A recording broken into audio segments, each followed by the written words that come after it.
La Biblia es, sin duda, uno de los textos más significativos y duraderos en la historia de la humanidad. A lo largo de los siglos ha guiado, transformado e influenciado a millones de personas en todo el mundo. Más que un simple libro, la Biblia es una colección de textos que abarcan temas de historia, poesía, profecía, leyes y, por supuesto, espiritualidad.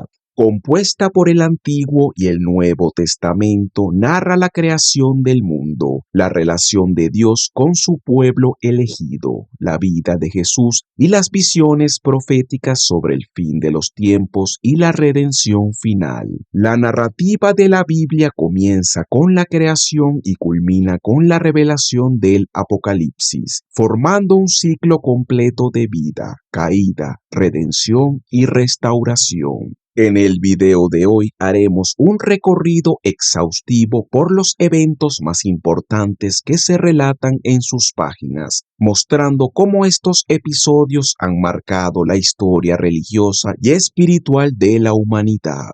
Cada historia, cada personaje y cada profecía ha sido una pieza clave en el desarrollo del plan divino según el relato bíblico. Exploraremos el significado y el impacto de estos eventos desde una perspectiva más profunda y detallada, destacando no solo los hechos históricos, sino también las lecciones espirituales y morales que subyacen en cada relato.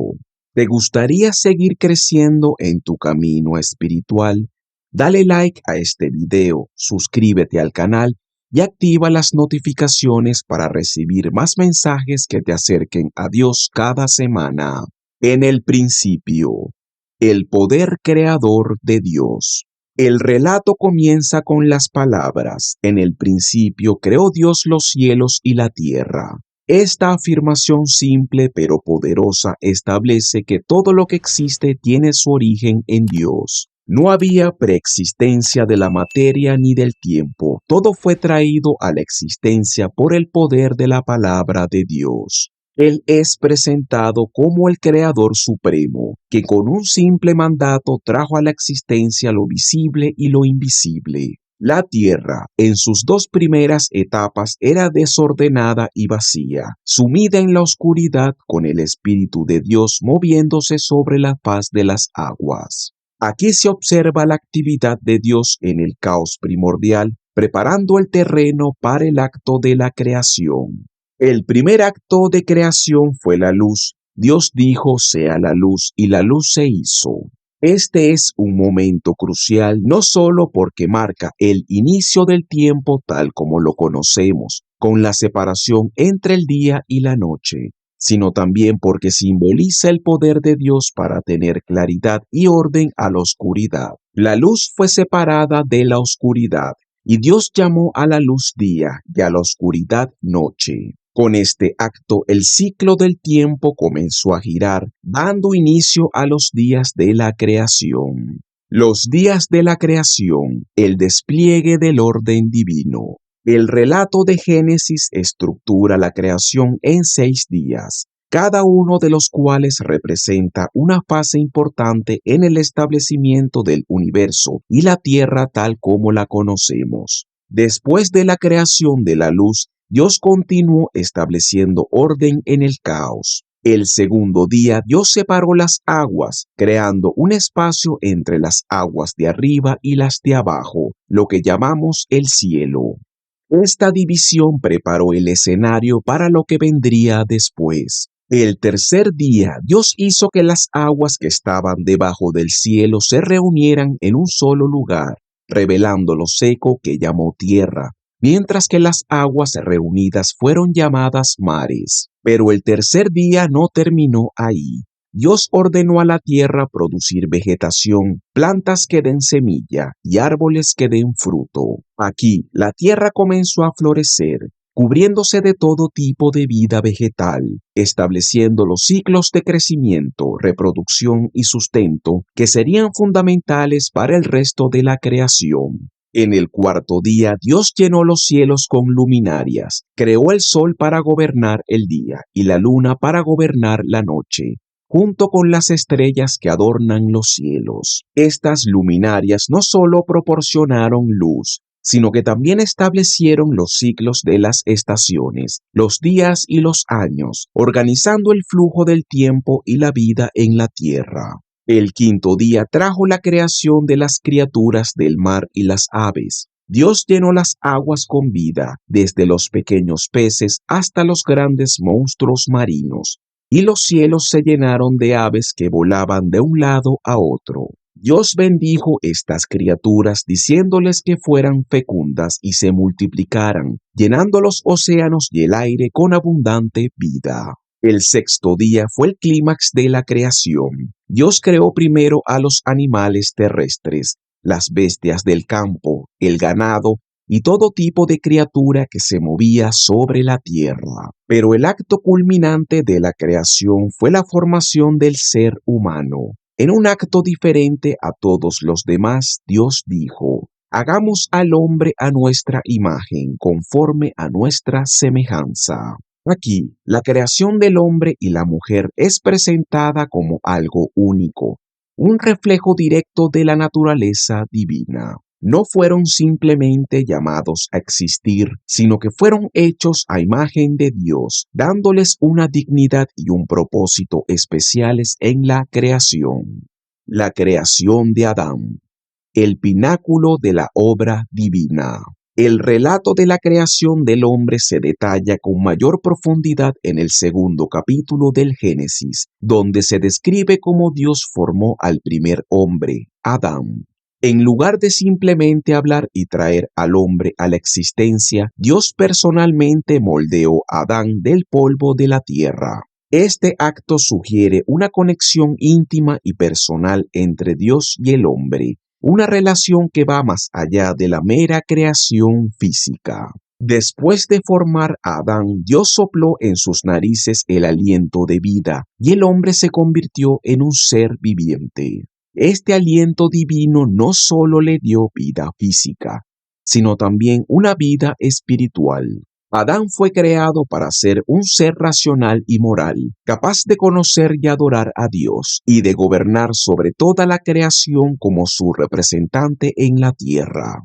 Dios colocó a Adán en el jardín del Edén, un paraíso terrenal lleno de árboles frutales y vegetación exuberante. El Edén no solo era un lugar de belleza y abundancia, sino también un lugar de comunión con Dios. Adán tenía una relación directa con su Creador, y su tarea era cuidar del jardín y vivir en armonía con la naturaleza.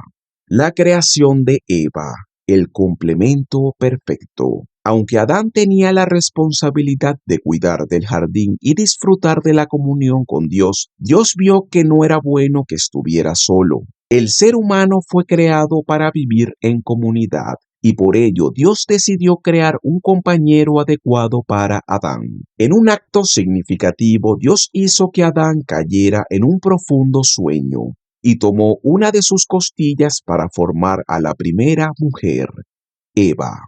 Eva fue creada no del polvo como Adán, sino de su costilla, lo que simboliza la unidad y la igualdad entre el hombre y la mujer. Eva fue creada para ser una ayuda idónea para Adán, alguien que compartiera su vida y su labor.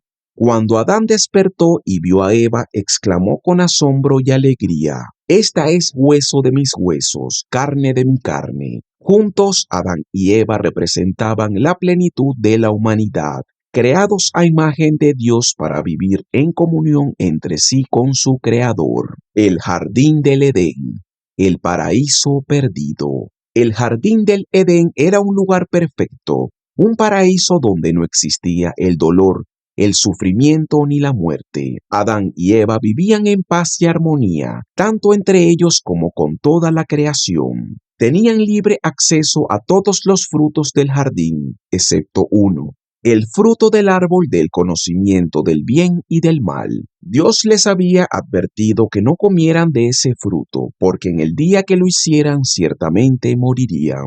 Sin embargo, la tranquilidad del Edén fue pronto perturbada por la serpiente, que es descrita en la Biblia como la más astuta de todas las bestias del campo. La serpiente es el símbolo de la tentación y el engaño, y su misión era alejar a Adán y Eva de su comunión con Dios. Dirigiéndose a Eva, la serpiente le planteó una pregunta engañosa. ¿De veras Dios les ha dicho que no coman de ningún árbol del jardín? Eva respondió que podían comer de todos los árboles excepto del árbol del conocimiento del bien y del mal, porque si lo hacían, morirían. La serpiente, sin embargo, sembró la duda en el corazón de Eva, diciéndole: no morirán, sino que sus ojos se abrirán y serán como Dios, conocedores del bien y del mal.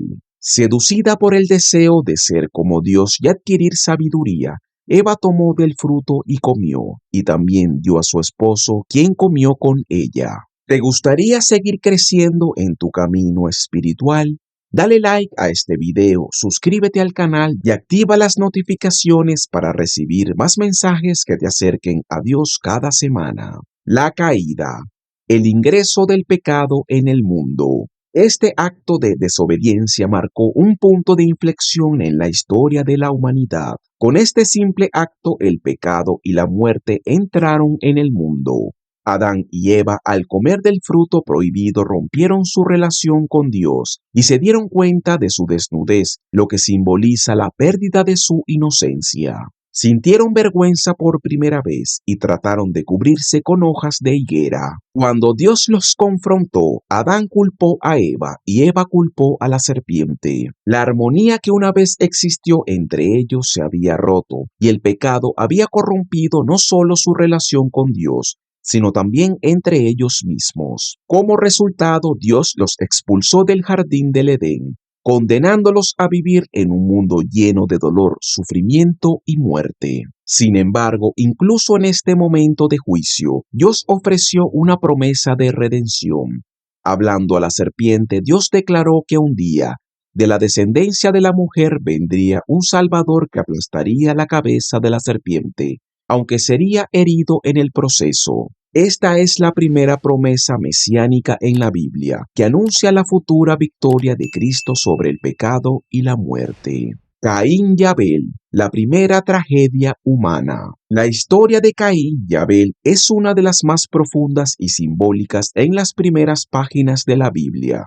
Después de la expulsión de Adán y Eva del jardín del Edén, la humanidad comenzó a extenderse y multiplicarse en la tierra. El relato de Caín y Abel representa el siguiente capítulo en la historia del pecado y su impacto en las relaciones humanas, destacando cómo el alejamiento de Dios afecta tanto a nuestra relación con Él como con los demás. Adán y Eva, ya fuera del paraíso, tuvieron dos hijos, Caín el primogénito y Abel. Caín se dedicó a trabajar la tierra, mientras que Abel se convirtió en pastor, cuidando de los rebaños. A pesar de que ambos hermanos habían crecido juntos, sus caminos y sus corazones tomaron direcciones muy diferentes. Ambos presentaron sacrificios a Dios como actos de adoración. Caín ofreció productos de la tierra, mientras que Abel ofreció lo mejor de su rebaño, los primogénitos, demostrando su devoción y respeto hacia Dios. El conflicto comenzó cuando Dios aceptó con agrado la ofrenda de Abel, pero rechazó la de Caín. Aunque no se nos dice explícitamente en el texto por qué Dios prefirió la ofrenda de Abel, muchos estudiosos de la Biblia sugieren que la clave no estaba tanto en el tipo de sacrificio, sino en la actitud del corazón de los dos hermanos. Abel ofreció lo mejor que tenía, lo más preciado de su rebaño, mientras que parece que la ofrenda de Caín fue menos sincera o comprometida. Esto desató en Caín una profunda envidia y resentimiento hacia su hermano menor. En lugar de reflexionar sobre su propia actitud y buscar mejorar, el corazón de Caín se llenó de ira y resentimiento. Dios, en su misericordia, lo confrontó antes de que cometiera un error irreversible. Le advirtió que el pecado estaba a la puerta, listo para dominarlo, pero también le aseguró que tenía la capacidad de resistirlo.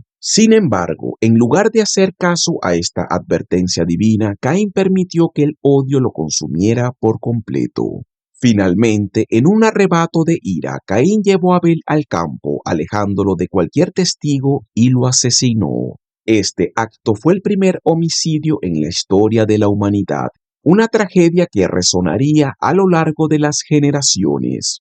La violencia que comenzó en el corazón de Caín, motivada por la envidia, se manifestó en el asesinato de su propio hermano, simbolizando cómo el pecado descompone no solo la relación con Dios, sino también las relaciones humanas más cercanas. Dios confrontó a Caín, preguntándole dónde estaba su hermano. En lugar de mostrar arrepentimiento o remordimiento, Caín respondió con una actitud despectiva. ¿Acaso soy yo el guardián de mi hermano? Con estas palabras, Caín no solo negó su responsabilidad moral hacia su hermano, sino que también evidenció el endurecimiento de su corazón.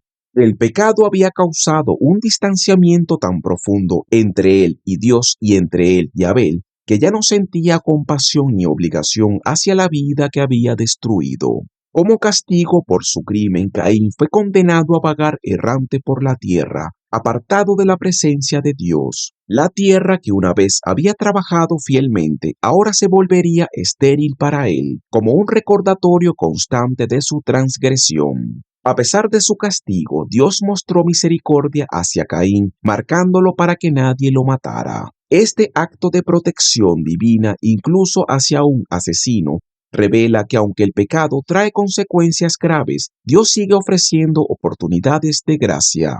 La historia de Caín y Abel sirve como un recordatorio poderoso de las devastadoras consecuencias del pecado. La envidia, el resentimiento y el odio que nacen en el corazón humano cuando éste se aleja de Dios puede manifestarse en acciones terribles y destructivas. Además, este relato nos invita a reflexionar sobre nuestra propia responsabilidad hacia los demás. La pregunta de Caín, ¿soy yo el guardián de mi hermano?, resuena a través de los tiempos como un desafío a cada uno de nosotros, recordándonos que, de hecho, sí somos responsables de cuidar y velar por el bienestar de quienes nos rodean. El diluvio y el pacto de Dios con Noé. El relato del diluvio en la Biblia es una de las narraciones más impactantes y universales en la historia de la humanidad. Se presenta como un punto de inflexión en el plan de Dios para la creación, marcando una purga drástica de la maldad que había corrompido la tierra, pero también el comienzo de un nuevo pacto de misericordia y esperanza. Este evento no solo muestra el juicio de Dios sobre el pecado, sino también su misericordia al preservar una familia justa y ofrecer a la humanidad una segunda oportunidad. Con el paso de las generaciones, la maldad en la tierra se multiplicó exponencialmente. La humanidad, que había sido creada a imagen de Dios y había recibido la bendición de multiplicarse y llenar la tierra, se había desviado de su propósito original. En lugar de vivir en comunión con Dios y en armonía unos con otros, el pecado se había apoderado de sus corazones y la violencia, la corrupción y el desenfreno moral se extendieron por toda la tierra. Génesis 6:5 describe esta situación con claridad. Y vio el Señor que la maldad de los hombres era mucha en la tierra, y que todo designio de los pensamientos del corazón de ellos era de continuo solamente el mal. Ante esta realidad, Dios decidió intervenir de una manera radical. En su dolor por la corrupción de su creación, determinó purgar la tierra de toda la maldad mediante un diluvio que acabaría con toda la vida, excepto la de un hombre justo y su familia. Este hombre era Noé, quien halló gracia ante los ojos de Dios. Noé es descrito como un hombre recto que caminaba con Dios en marcado contraste con la maldad generalizada de su generación.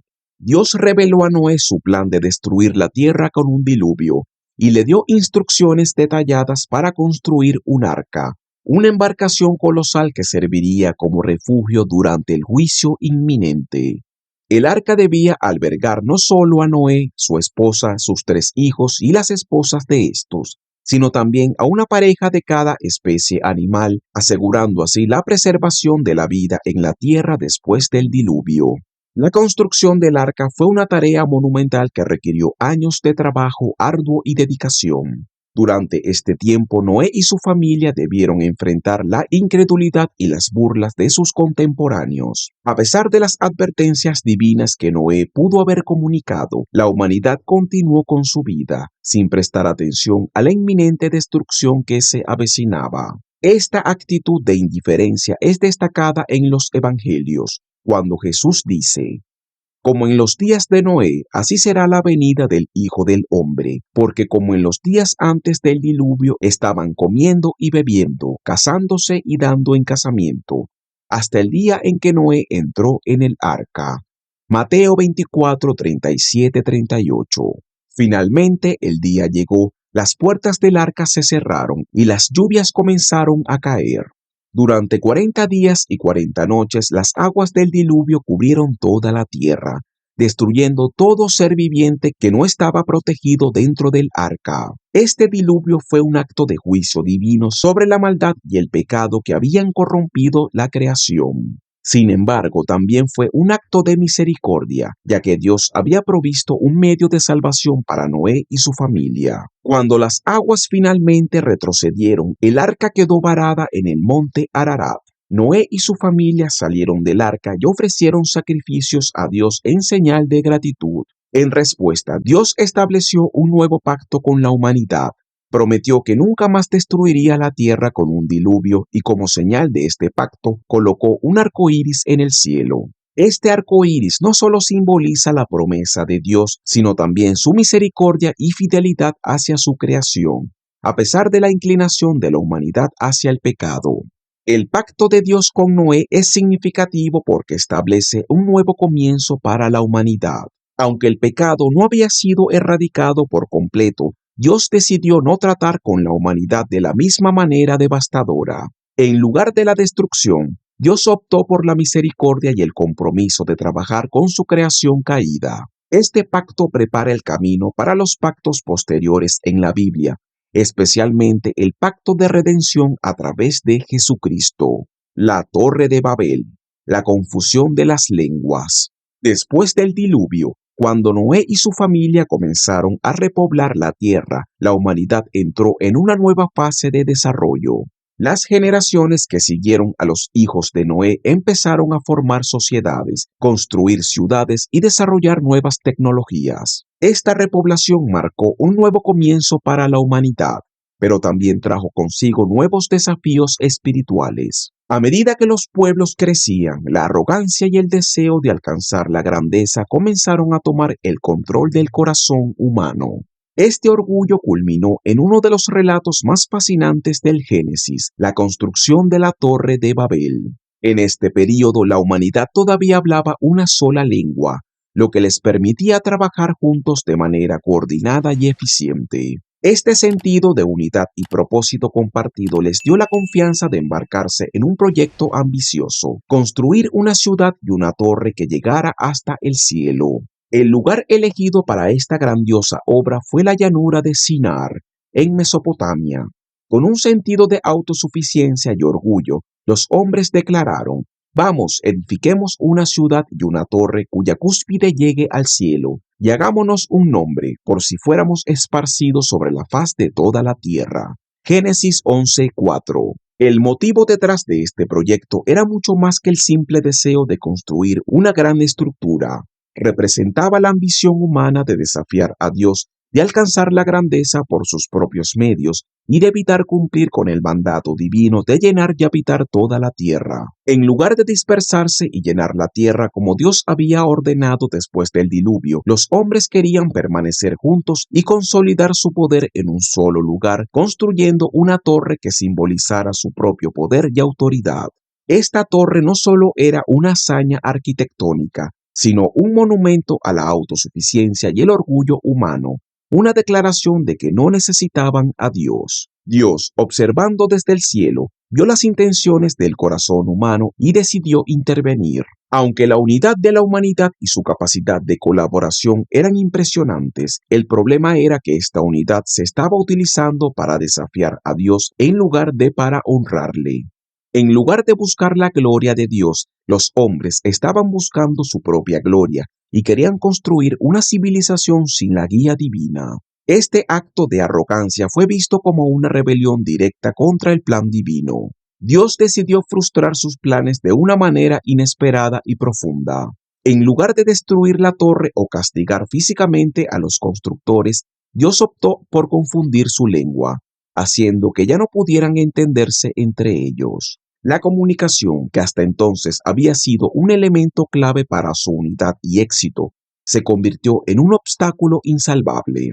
Los constructores, incapaces de coordinarse, abandonaron el proyecto. La torre quedó inacabada y la ciudad se convirtió en un símbolo de confusión y fracaso. Esta intervención divina no solo detuvo la construcción de la torre, sino que también obligó a la humanidad a dispersarse, cumpliendo así el mandato original de Dios. La confusión de las lenguas marcó el inicio de la diversidad cultural y lingüística en la humanidad, y cada grupo se trasladó a diferentes regiones, llevando consigo su propia lengua y desarrollando su propia identidad.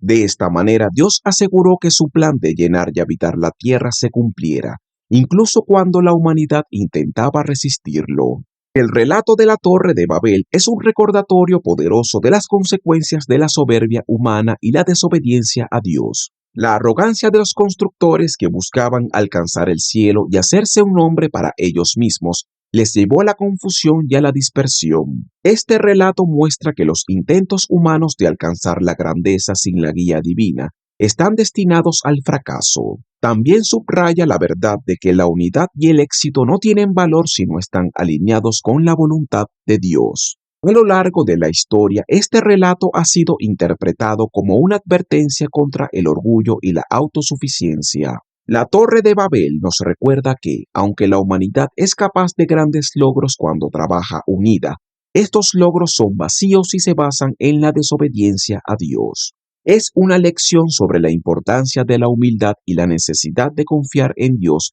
en lugar de en nuestras propias habilidades o ambiciones. ¿Te gustaría seguir creciendo en tu camino espiritual? Dale like a este video, suscríbete al canal y activa las notificaciones para recibir más mensajes que te acerquen a Dios cada semana.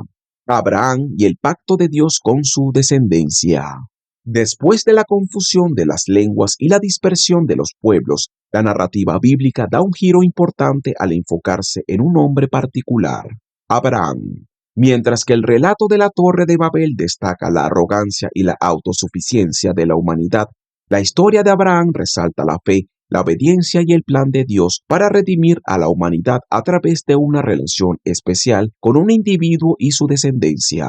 Abraham, que vivía en la ciudad de Ur, fue elegido por Dios para ser el padre de una gran nación y el portador de una promesa que cambiaría el curso de la historia.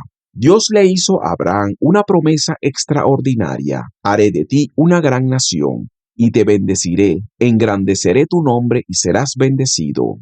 Bendeciré a los que te bendijeren, y a los que te maldijeren maldeciré, y serán benditas en ti todas las familias de la tierra. Génesis 12:2-3. Esta promesa no solo incluía la bendición de tener una descendencia numerosa, sino también la garantía de que a través de su linaje todas las naciones del mundo serían bendecidas. Esta fue una de las primeras manifestaciones del plan redentor de Dios, que más tarde culminaría en la llegada de Jesucristo, el Mesías, descendiente de Abraham. A pesar de la promesa, Abraham enfrentó varios desafíos que pusieron a prueba su fe. Uno de los principales obstáculos fue el hecho de que él y su esposa, Sara, eran ancianos y no tenían hijos. Además, Sara era estéril, lo que hacía que la promesa de una gran descendencia pareciera imposible desde una perspectiva humana. Sin embargo, Abraham creyó en la promesa de Dios y, obedeciendo el mandato divino, dejó su tierra natal y se dirigió hacia Canaán, la tierra que Dios le había prometido. El viaje de Abraham a Canaán fue un acto de fe increíble. Sin saber exactamente a dónde iba ni cómo se cumplirían las promesas de Dios, Abraham obedeció y confió en que Dios cumpliría su palabra. A lo largo de su vida, Abraham tuvo que enfrentar muchas pruebas, incluidas hambrunas, conflictos familiares y decisiones difíciles, pero en cada ocasión Dios le reafirmó su promesa y lo bendijo por su obediencia.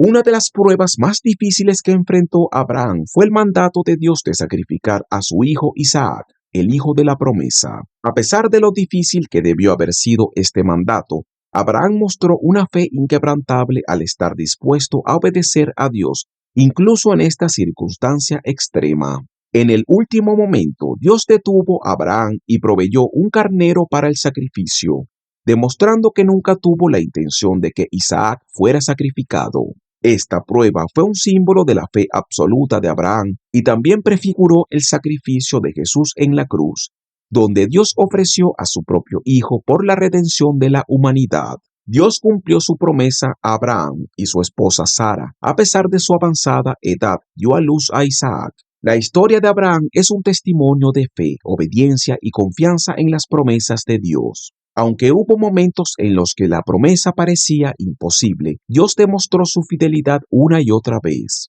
Abraham se convirtió en el padre de una gran nación, y a través de su linaje la bendición de Dios se extendió a todas las naciones de la tierra. El pacto de Dios con Abraham es fundamental en la narrativa bíblica, ya que establece la base de la relación especial entre Dios y el pueblo de Israel, los descendientes de Abraham. Este pacto no solo era una promesa de bendición para Abraham y su familia, sino que también prefiguraba el plan redentor de Dios para toda la humanidad. A través de Abraham, Dios reveló su intención de redimir y restaurar a la humanidad, y esta promesa se cumplió en la persona de Jesucristo, el Salvador del mundo. José en Egipto, de la esclavitud al poder. Isaac tuvo dos hijos, Jacob y Esaú, y de Jacob nacieron los 12 hijos que se convertirían en las 12 tribus de Israel. Uno de sus hijos, José, fue vendido como esclavo por sus propios hermanos, quienes estaban celosos de él. A pesar de las adversidades, José prosperó en Egipto y llegó a convertirse en el segundo al mando, después del faraón. Cuando una gran hambruna azotó la región, los hermanos de José viajaron a Egipto en busca de alimento, sin saber que el hombre poderoso ante quien se postraban era su propio hermano.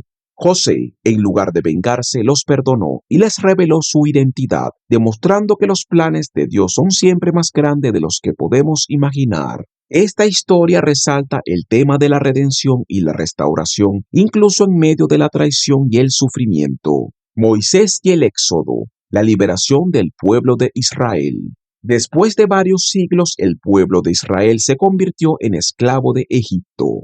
Dios, recordando su pacto con Abraham, levantó a Moisés como el libertador de su pueblo. Moisés, con el poder de Dios, confrontó al faraón y lo instó a liberar a los israelitas. Después de una serie de plagas devastadoras, incluyendo la muerte de los primogénitos egipcios, el faraón finalmente permitió que el pueblo de Israel se fuera.